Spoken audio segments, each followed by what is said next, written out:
गई इंदिये सुकाये जोगे वेदे कसाय नाणेय संयम दंसन लेसा भविया सम्मत सन्नी आहारे गुणजीवा पज्जन्ति पाणा सन्नाय मग्गणा ओज उव ओगो वियकमसो विसंतु परुवणा भणिया झाणाविय पज्जाविय जाईय कुलकोडी संजुया सव्वे गहनादि जेण भणिया कमेन 24 ठाणानी. अंतिम शासन नायक 1008 भगवान महावीर स्वामी की जय. द्वादशांग श्रुत देवी की जय. स्वाध्याय कक्ष संपेपर्यंत आम्हा सर्वांना चतुर्विध आहाराचा त्याग असणार आहे. 24 ठाण चर्चा हे प्रकरण आपण बघतो आहे आणि कर्णानुयोगाशी संबंधित अत्यंत निगडीत असं हे प्रकरण आहे की ज्याच्या माध्यमातून आमची बुद्धी निर्मल होते. गणिती चिंतन काय असतं आणि कशा प्रकारे आम्हाला या सगळ्या गोष्टी बघायच्या आहे, आमचं अस्तित्व पाहायचं आहे आणि सगळ्या जीवांचा शोध आम्ही कसा घेऊ शकतो हे या 24 ठाण चर्चेमधून आम्हाला कळणार आहे. काल आम्ही इंद्रिय मार्गणेपर्यंत म्हणजे दुसरी मार्गणा बघितली. पहिली गती मार्गणा बघितली, दुसरी इंद्रिय मार्गणा आम्ही बघितली. स्पर्शनेंद्रिय कशाला म्हणायचं, रसनेंद्रिय, घ्राणेंद्रिय, चक्षुरेंद्रिय आणि कर्णेंद्रिय या सगळ्यांच्या व्याख्या पाहिल्या. आम्ही म्हणतो तसंच की ज्या जीवांना 4 इंद्रिय असतात ते चतुरेंद्रिय जीव आहे. फक्त या ठिकाणी काही शब्द आम्हाला जास्तीचे जोडायचे आहे. जास्तीचे म्हणजे आगमातले जोडायचे की नामकर्माच्या उदयामध्ये हे सगळं काही होत आहे. म्हणून नामकर्माची ती जी प्रकृती आहे की जसं चतुरेंद्रिय नामकर्माचा उदय असताना, एवढे शब्द जर आम्ही जोडले तर त्या ठिकाणी आमची व्याख्या परफेक्ट होते आणि आम्हाला लक्षात पण येतं की असं हे नामकर्म आहे आणि या नामकर्माच्या उदयामध्ये शरीराची संरचना होते आहे. त्यातही इंद्रिय नामकर्म आहे. इंद्रियाची निर्मिती किंवा त्याचं प्रमाण जे निश्चित होणार आहे त्यांनी कुठे असावं आणि किती प्रमाणात असावं. म्हणजे डोळे असतील तर 2 आहे, नाक असेल तर 1 आहे, हे त्याची संख्या पण निश्चित आणि त्याची त्या ठिकाणी कोणत्या स्थानी व्हायचं हे पण निश्चित, हे सगळं आम्हाला कळू शकतं. इथपर्यंत आपण काल आले होतो.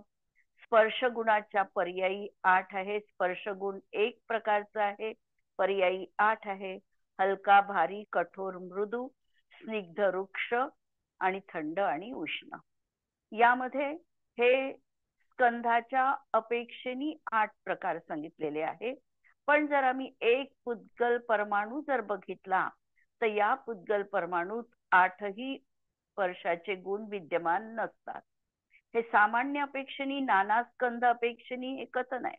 पण एक पुद्गल अपेक्षेने जर पाहिलं तर स्निग्ध आणि रुक्ष यापैकी कोणताही एक आणि थंड आणि उष्ण यापैकी एक असे 2 स्पर्श हे एका पुद्गलामध्ये विद्यमान असतातच असतात.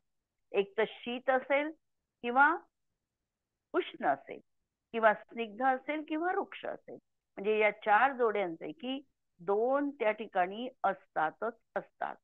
नंतर रस जो 5 प्रकारचा बघितला तर एका शुद्ध पुद्गल परमाणूमध्ये एकाच प्रकारचा रस राहील. गंध 2 प्रकारचा, सुगंध आणि दुर्गंध, त्यापैकी एक गंध राहील. चक्षुरेंद्रियाचे 5 विषय आहे, त्यापैकी पांढरा, काळा, लाल, पिवळा आणि निळा यापैकी शुद्ध पुद्गल परमाणूत एकच वर्ण राहील. आणि परमाणूमध्ये शब्द असत नाही. शब्द, बंध, सूक्ष्म या सगळ्या स्कंधाच्या पर्यायी आहे. त्यामुळे शुद्ध पुद्गल परमाणूमध्ये शब्द जो आहे हा असत नाही. इथपर्यंतचं प्रकरण आपण रिवाइज केलं थोडस. आता इंद्रिय मार्गणेची विशेषता काय आहे. एकेंद्रियांपासून असंज्ञी पंचेंद्रिय पर्यंत सर्व जीवांची गती ही तिर्यंच गतीच असते. आणि बाकी जे आहे ते संज्ञी पंचेंद्रिय, देव, नरक आणि मनुष्य हे सगळे नियम आणि संज्ञी पंचेंद्रियच असतात. एकेंद्रियापासून असंज्ञी पंचेंद्रिय जीवांपर्यंत प्रत्येकाला पहिलंच गुणस्थान असतं. म्हणजे जोपर्यंत जीव असंज्ञी आहे तोपर्यंत त्याला सम्यक्त्वाची प्राप्ती होणं संभव नाही. तिसरी वैशिष्ट्य, संज्ञी पंचेंद्रिय कर्मभूमी मनुष्यांना मिथ्यात्व गुणस्थानापासून अयोग केवली पर्यंत म्हणजे 14 गुणस्थानं होऊ शकतात. परंतु तो कर्मभूमी असला तरी देखील तो 4थ्या काळामधला असावा लागेल. 5व्या काळामध्ये हे जे काही गुणस्थान आहे हे 7 पर्यंतच होऊ शकतात आणि 6ष्टम काळामध्ये कोणताही जीव सम्यक्त्वाला प्राप्त करू शकत नाही. अशी ही कर्मभूमी या ठिकाणी रचना लक्षात घ्या. नंतर भोगभूमी जीव असतील मनुष्य तर त्यांना मात्र 1 ते 4 गुणस्थानच असू शकतात. संयोग केवली आणि अयोग केवली म्हणजे 13वं गुणस्थान आणि 14वं गुणस्थान. 13वं गुणस्थान आहे अरहंत परमेष्ठींचं आणि 14वं गुणस्थान आहे अरहंत परमेष्ठींचंच आहे.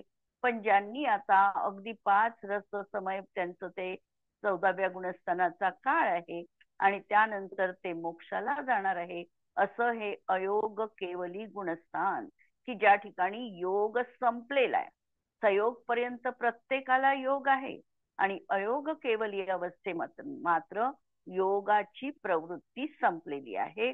असे हे 2 गुणस्थान या ठिकाणी क्षायिक ज्ञानाची प्राप्ती होते म्हणजे केवल ज्ञानाची प्राप्ती झालेली आहे.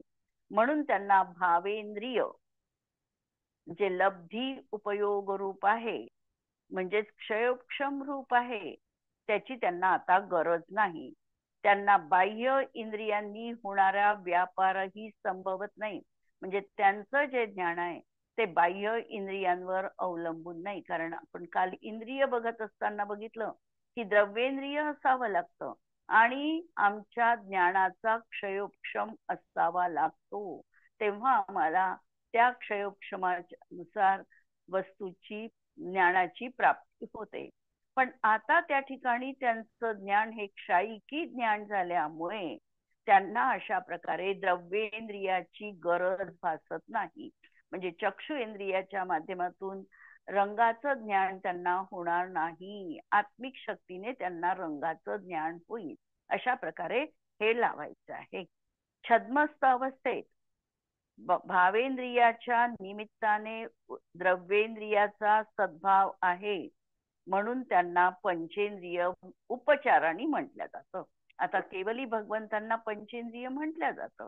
याचं कारण असं की द्रव्येंद्रिय अजून विद्यमान आहे, शरीर विद्यमान आहे, शरीरावरची चिन्ह विशेष विद्यमान आहे आणि म्हणून ते पंचेंद्रिय आहे असं म्हटलं जातं. ज्ञानावरण कर्माच्या क्षयोक्षमाने ते पंचेंद्रिय म्हटल्या जात नाही. कारण भावेंद्रिय ही क्षयोक्षम रूप आहे आणि त्यांना त्या ठिकाणी क्षायिक ज्ञानाची म्हणजे केवल ज्ञानाची प्राप्ती झालेली आहे. नंतर 5वं वैशिष्ट्य, केवली भगवंतांना पंचेंद्रिय जाती नामकर्माचा उदय असतो म्हणून त्यांना पंचेंद्रिय ही संज्ञा तिथे पण 13व्या गुणस्थानात 14व्या गुणस्थानात दिली जाते. 6वं इंद्रियांच्या बाबतीत वैशिष्ट्य, एकेंद्रिय जीवामध्ये बादर आणि सूक्ष्म हे भेद आहे. बादर याचा अर्थ ज्यांना अडथळा आणल्या जे अडथळा करू शकतात किंवा ज्यांना ज्याच्यामुळे ते स्थूल जीव आहे त्यांना बादर जीव म्हणायचं आणि सूक्ष्म जीव की ज्यांना कुणीही प्रतिरोध करू शकत नाही, कुठूनही ते आवागमन करू शकतात.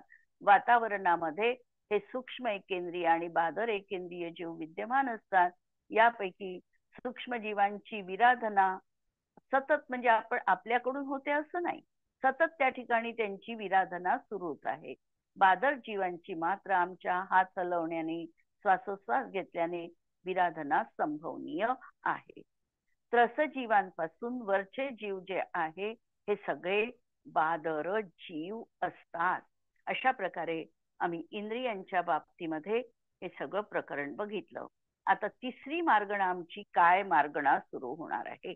याआधी जर कुणाला यावर काही शंका असेल, इंद्रिय मार्गणा संबंधी, गती मार्गणा संबंधी, तर शंका असेल तर क्लिअर करून घ्यावी.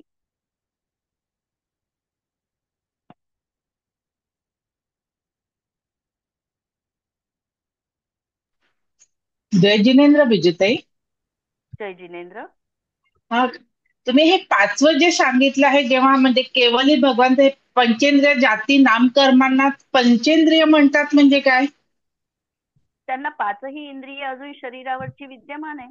जोपर्यंत त्यांचं मनुष्य शरीर आहे तोपर्यंत ते कोण आहेत? पंचेंद्रियच आहे. पण ज्ञानावरण कर्माचा क्षयोक्षमानुसार पंचेंद्रिय नाही आहे ते आता, अच्छा. कर्णेंद्रियाचा वगैरे. म्हणून म्हणून त्या ठिकाणी हे बघायचं की ते पंचेंद्रिय तर जाती नामकर्माचा उदय म्हणजे 14व्या गुणस्थानाच्या अंत समय पर्यंत राहणार आहे. तोपर्यंत ते मनुष्यच म्हटल्या जाणार आहे, बाकी नाही. ताई, ठीक. एकेंद्रिय जीवांना एकच इंद्रिय स्पर्शेंद्रिय आहे, तर त्यांच्याकडून पाप कोणते होतात मग? असे जसं झाड उभं आहे, काय करत आहे तो पाप? आपल्याला वाटते त्यांच्याकडून पाप होत नाहीये, पण झाडांच्या माध्यमातून जो वणवा लागलेला आहे, एकमेकांवर घर्षण करून वणवा लागतो आणि त्या वणव्यामध्ये कित्येक त्रसजीवांचा देखील घात होतो. हे त्या झाडांचं देखील अनंतानुबंधी कषाय आहे. हो का? पाण्याला पूर येतो, म्हणजे नदीला पूर येतो, त्या नदीच्या पुरामध्ये कित्येक हानी होते, अनेक जीव वाहून जातात. ह्या त्यांचा तशा प्रकारचा पापाचा भाग आहे. सगळं असं आहे. आपल्याला वाटतं त्यांच्यामुळे उपकार आहे त्यांचे आपल्यावर, नाही आहे असं नाही आहे. पाचही म्हणजे एकेंद्रिय जीवांचे उपकार आहे जीव द्रव्यावर, पण अशा प्रकारे त्यांच्याकडूनही पाप होत असतं. पाप नसतं तर ते तिथेच मुक्त मानावे लागले असते ना. नाही, पाप असेलच म्हणजे, पण एवढं आपल्या पंचेंद्रिय जीवाचं जसं पाप होते तसं तर त्यांच्याकडून, कारण फक्त तिथं काय कर्मभोगच आहे ना नुसते. कर्म जरी भोगत आहे तरी हे पण त्यांच्या माध्यमातून पाप आहे. अच्छा, हा, ठीक आहे.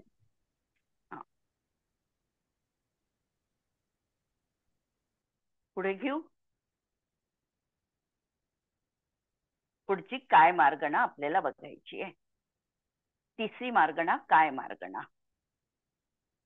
काय याचा अर्थ आहे संग्रह, बहुप्रदेशीपणा, ज्याला आपण उपचाराने शरीर असं देखील म्हणू शकतो. व्याख्या पहा. आत्म्याच्या प्रवृत्तीद्वारा, म्हणजे आत्म्याची मन वचन कायेची प्रवृत्ती आहे, या प्रवृत्तीद्वारा संग्रहित त्रस आणि स्थावर नामकर्माचा उदय असताना जीवाला शरीर संबंधी जो पुद्गल पिंड त्याला काय असं म्हटल्या जातं. सामान्यतः काय या शब्दाचा अर्थ शरीर असं आम्ही म्हणू शकतो. व्याख्या क्लिअर झाली आहे. आत्मेची प्रवृत्ती आहे, मन वचन कायेचा परिस्पंदन आहे, आणि त्यामुळे त्रस आणि स्थावर नामकर्माचा उदय पण आम्हाला सुरू आहे.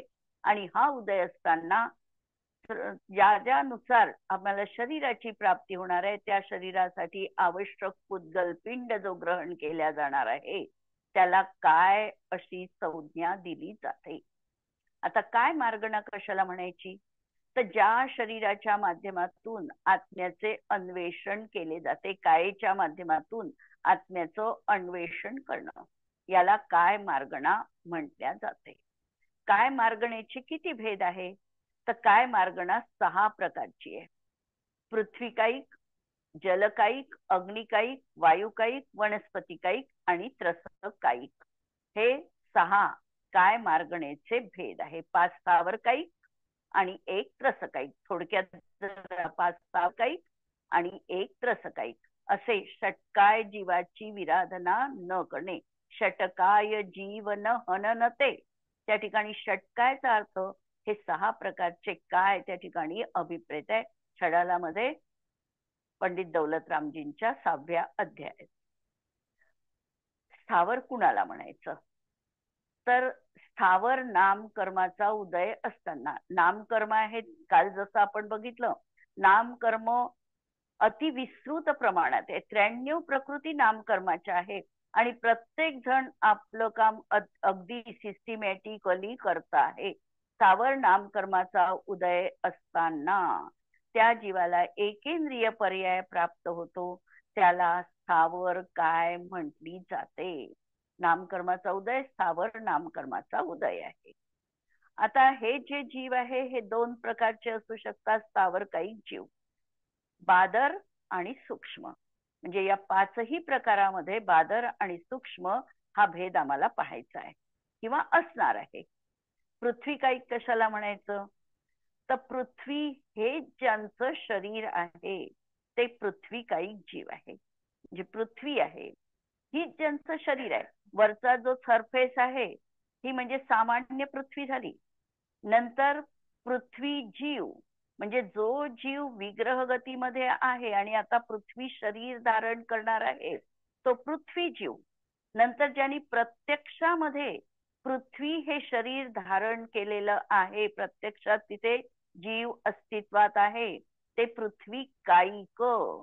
आणि पृथ्वी हे ज्यांचं शरीर आहे ते त्यांनी सोडलेलं आहे आणि उरलेली जी निर्जीव भूमी आहे ती पृथ्वी काय.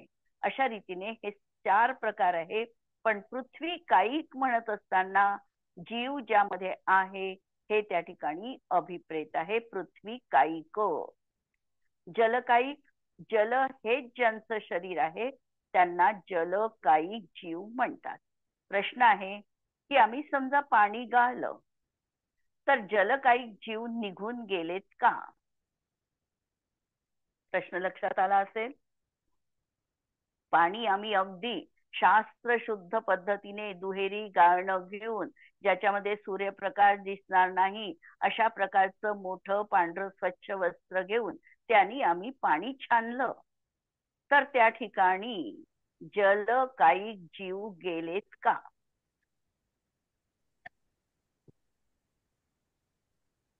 त्रस जीव जाऊ नये म्हणून पाणी गाळायचंय आपल्याला. नाही, जलकायिक त्रसगायी केलं जलकायिक आहे. जलकायिक आहेत म्हणजे हो. आम्ही जरी वस्त्राने पाणी स्वच्छ गाळून घेतलं तरीही त्रसकायिक जीव तिथे आहे. मग प्रश्न आमचा परत पुढचा असा असू शकतो की मग पाणी गाळायचं ते कशासाठी गाळायचं? आम्हाला हे प्रश्न विचारले जातात आजकाल मुलं. बादर जीव राहू नये तिच्यात म्हणून, सूक्ष्म बादर जीव राहू नये म्हणून म्हणून आम्हाला पाणी गाळून घ्यावं लागतं, पाणी स्वच्छ करावं लागतं. आणि ह्या पाण्याची, गाळल्या पाण्याची मर्यादा ही देखील किती आहे वास्तविक? 48 मिनिट. आणि त्यामध्ये जर आम्ही काही प्रासूक द्रव्य टाकलं, लवंग, तूप आदी वगैरे, तर त्याची मर्यादा त्या अनुषंगाने वाढणार आहे. आणि जलकायिकच्या बाबतीत आणखी एक वैशिष्ट्यपूर्ण कथन म्हणजे की पाणी उकळल्यानंतर त्या उकळलेल्या म्हणजे पूर्णतः उकळल्यानंतर त्या पूर्णतः उकळलेल्या पाण्याची मर्यादा ही 24 तास पर्यंत असते. त्यानंतर ते पाणी परत गाळलं तरी देखील पिण्यायोग्य असत नाही, ते फेकण्यायोग्यच आहे. हे त्या बाबतीत, पाण्याच्या बाबतीत जरूर हे लक्षात ठेवायचं की उकळलेलं पाणी आहे, 24 तास होऊन गेले. समजा सकाळी आम्ही 8ला पाणी उकळलं आहे, दुसऱ्या दिवशी 8 पर्यंत आम्ही ते पाणी वापरू शकतो. त्यानंतर मात्र ते पाणी कोणत्याही कामासाठी घेण्यासाठी योग्य राहत नाही जलकायिक जीवांच्या बाबतीत. ठीक आहे. तिसरं, अग्निकायिक जीव. अग्नी हे ज्यांचं शरीर आहे ते अग्निकायिक जीव आहे. वायुकायिक जीव, वायू हे ज्यांचं शरीर आहे ते वायुकायिक. आणि वनस्पती हे ज्यांचं शरीर आहे त्यांना वनस्पती कायिक जीव असं म्हणतात. आता या वनस्पती कायिक जीवाचे 2 भेद पाहायचे. एक प्रत्येक वनस्पती कायिक आणि दुसरं साधारण वनस्पती कायिक. या 2 भेदांमध्ये प्रत्येक वनस्पती आणि त्याचे भेद कसे सांगाल? प्रत्येक वनस्पती आणि साधारण वनस्पती.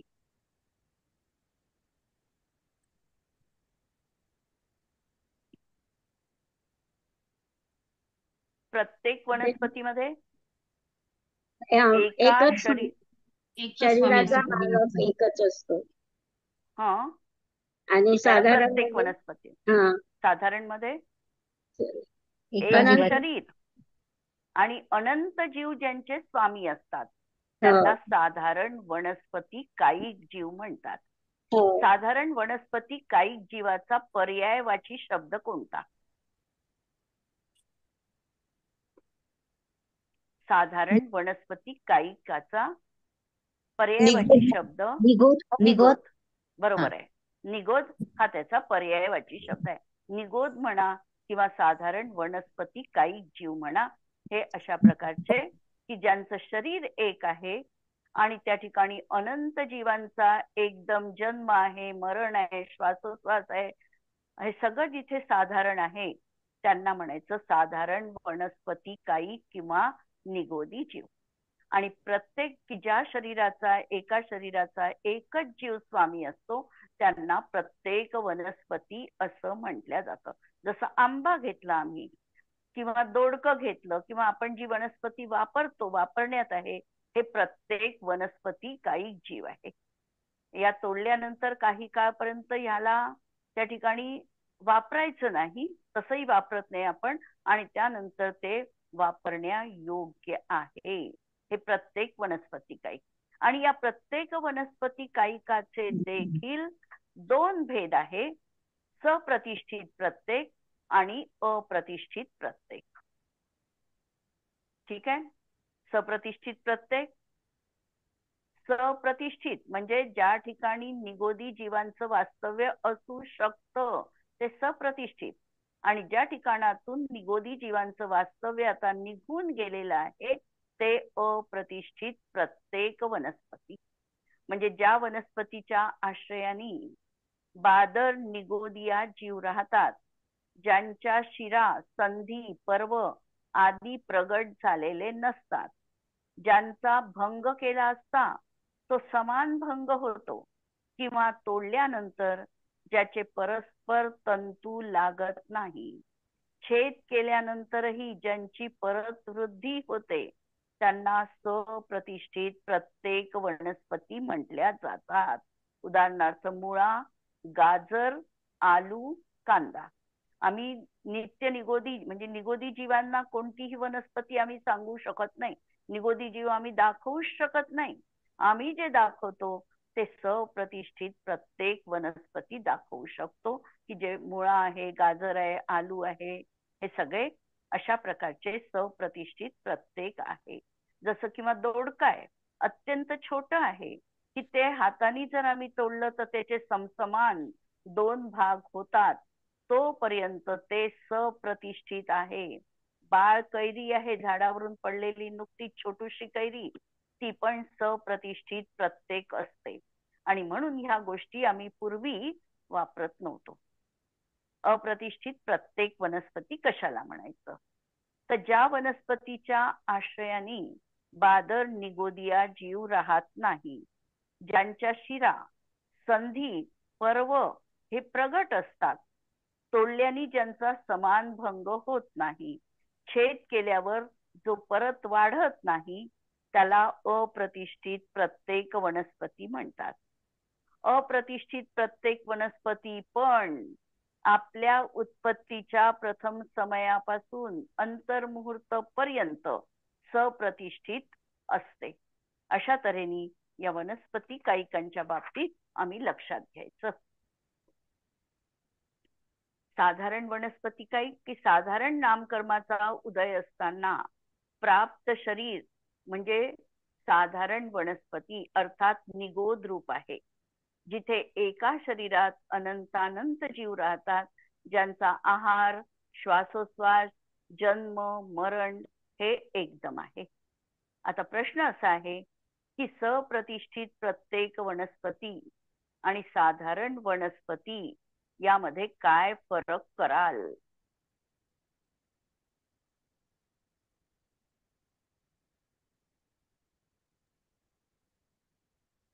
सप्रतिष्ठित प्रत्येक आणि साधारण. सप्रतिष्ठित वनस्पतीमध्ये राहणारे निगोदी जीव हे आपले स्वतंत्र अस्तित्व ठेवतात. बरोबर. आणि साधारण वनस्पतीमध्ये हे अनंतानंत जीव आहेत. अनंतानंत जीव त्यांचे स्वामी आहे. बरोबर आहे की सप्रतिष्ठित प्रत्येक वनस्पतीत एका शरीराचा एकच जीव स्वामी आहे, पण त्याच्या आश्रयाने अनेक निगोदी जीव आपले स्वतंत्र रीतीने तिथे निवास करतात. आणि साधारण वनस्पतीमध्ये एकच शरीर आहे आणि त्या शरीरामध्येच अनंतानंत जीव युगपत जन्म घेतात, मरतात किंवा त्यांचा श्वासोश्वास आणि आहार युगपत असतो. ठीक आहे. आता निगोदी जीवांचे दोन भेद पाहायचे, एक नित्य निगोद आणि दुसरा इतर निगोद. नित्य निगोद जीव कशाला म्हणायचं? जे कधीही निगोदातून बाहेर आले नाही आणि येणारही नाही. येणार नाही, पुढचं नाही, आले नाही आजपर्यंत. कारण निगोदातूनच 6 महिने 8 समयात 608 जीव बाहेर पडतात, नित्य निगोदातूनच. त्याच्यामुळे आजपर्यंत बाहेर आले नाही त्यांना नित्य निगोदी जीव म्हणायचं. आणि इतर निगोद जीव जे इतर ठिकाणी जन्म घेऊन परत निगोदात आलेले आहेत ते इतर निगोद, ते त्यांना इतर निगोद म्हणायचं. इतर निगोदांचा दुसरा पर्यायवाची शब्द अनित्य निगोद. चतुर्गती निगोद. नाही, चतुर्गती निगोद. चतुर्गती निगोद म्हणायचं त्यांना, अनित्य निगोद नाही. इतर निगोदी या जीवांचा काल साधी शांत किंवा साधी अनंत. नित्य निगोदी जीवांचा कालावधी काहींचा अनादी अनंत तर काहींचा अनादी शांत. दोन तऱ्हेचे सांगितले. नित्य निगोदी जे आहे काहींचा काल जो आहे तो अनादी अनंत आहे. म्हणजे काही निगोदी जीव असे राहणार आहे की ते निगोदातून कधीही बाहेर पडणारच नाही, पण दर 6 महिने 8 समयात 608 जीव निगोदातून बाहेर पडतात. ते अनादी शांत त्यांचा कालावधी. आणि इतर निगोदी या जीवांचा, काही जीवांचा कालावधी हा साधी शांत. म्हणजे काही चतुर्गती निगोदवाले जीव मोक्षाला जाऊ शकतील आणि काहींचा काळ साधी अनंत. अशा प्रकारचा हा भाग. आता त्रस काय कुणाला म्हणायचं? व्याख्या. त्रस नामकर्माच्या उदयामध्ये द्विंद्रियापासून पंचेंद्रियापर्यंत जे जीव आहेत ते त्रस जीव आहेत. ते त्रसकायिक जीव आहे. त्रसकायिकाचे दोन भेद, सकलेंद्रिय आणि विकलेंद्रिय. सकलेंद्रिय जीव पंचेंद्रिय, पंचेंद्रिय त्यांना सकलेंद्रिय. आणि विकलेंद्रिय म्हणा किंवा विकलत्रय म्हणा, द्विंद्रियापासून चतुरेंद्रियापर्यंतचे हे विकलत्रय किंवा विकलेंद्रिय. इथपर्यंत आपण हे काय मार्गणेचं प्रकरण बघितलं. आता आम्ही या काय मार्गणेची वैशिष्ट्ये बघणार आहोत. पहिलं वैशिष्ट्य, 5 स्थावर कायिक आणि विकलेंद्रिय त्रस हे जीव नियमानी मिथ्या दृष्टीच असतात. 5 स्थावर कायिक आणि विकलत्रय हे जीव नियमानी मिथ्या दृष्टीच असतात. सकलेंद्रिय जे जीव आहे, पंचेंद्रिय, संज्ञी पंचेंद्रिय, हे जीव 1 ते 14 गुणस्थान पर्यंत जाऊ शकतात.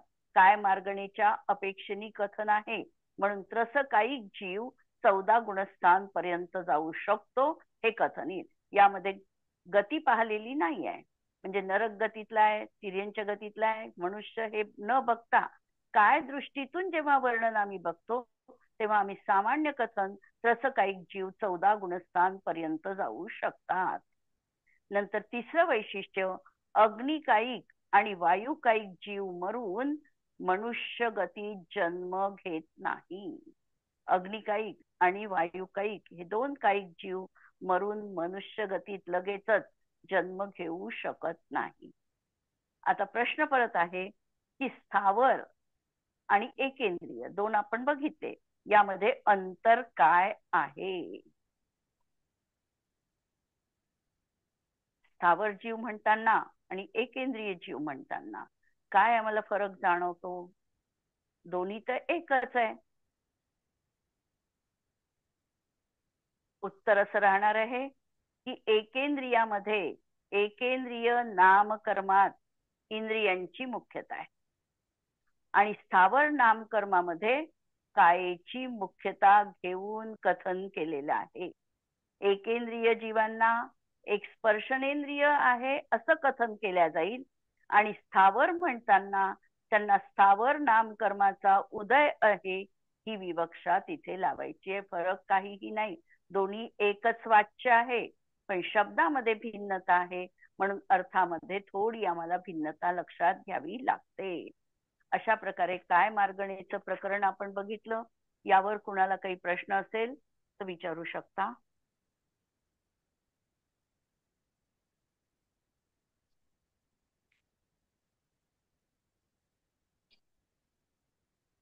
तुम्ही पाणी गाळून तर त्याचं ते बरोबर असं स्पष्टीकरण लक्षात आलं नाही. काय होतं ते, म्हणजे थोडस पाणी सगळ्यांचं बोलणं सुरू गाळल्यामुळे होतं त्याच्यामुळे. जे हा त्रसकायिक जीव आहे किंवा स्थावर म्हणजे बादर जे जीव आहे, हे बादर जीव त्याच्यातून निघून जातात. कारण जलकायिक मध्ये दोन प्रकारचे जीव आहेत, सूक्ष्म आणि बादर.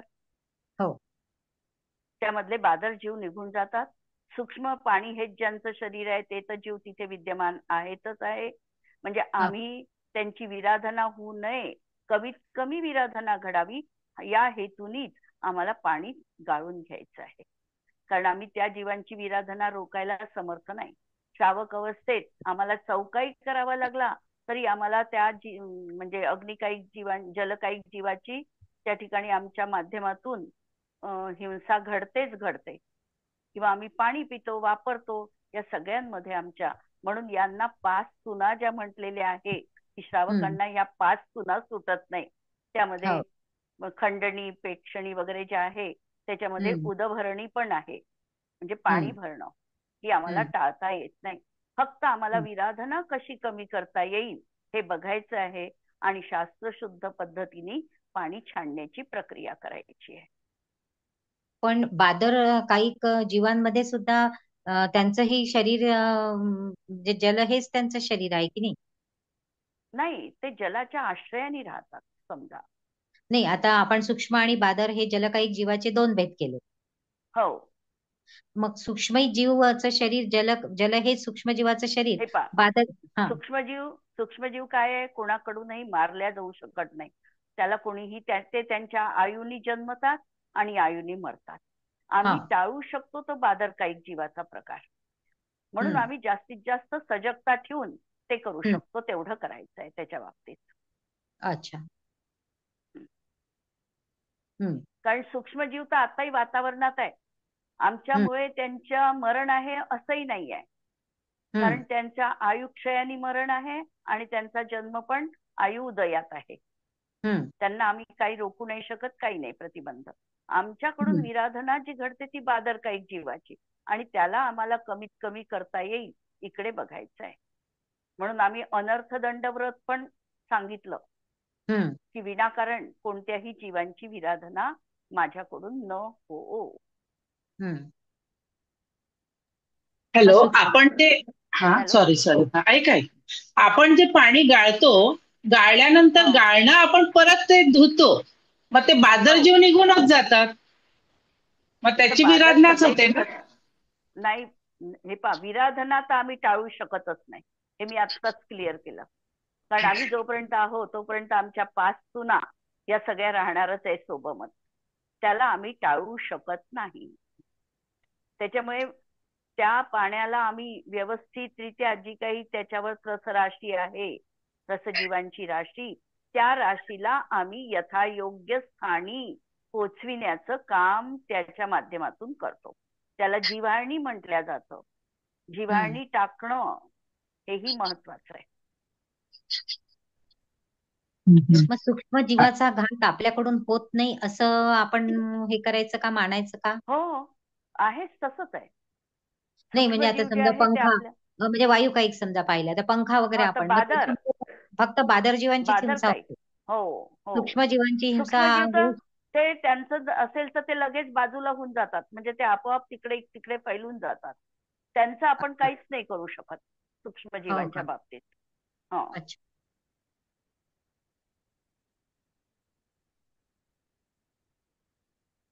ठीक आहे हो. स्तुती म्हणू.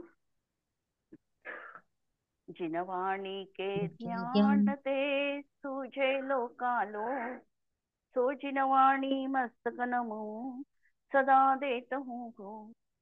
नमो अरिहंताणम नमो सिद्धाणम नमो आयर्याणम नमो वज्रायाणम नमो लोये सव्वसाहुणम. सर्वांना जय जिनेंद्र.